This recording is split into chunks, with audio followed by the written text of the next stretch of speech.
আজকে একটা নতুন রেসিপি নিয়ে এসেছি, সেটি হলো কাঁচা আমের আচার তৈরি করার জন্য আমি 1 কিলো আম নিই। আচারে দেওয়ার জন্য এই মশলাগুলো আমি ভেজে নেব।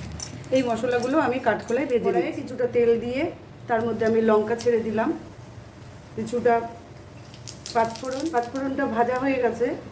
এবারে আমি এর মধ্যে আমগুলো ছেড়ে দিলাম। একটু ভাজা হওয়ার পরে এর মধ্যে কিছুটা লবণ দিয়ে দিলাম,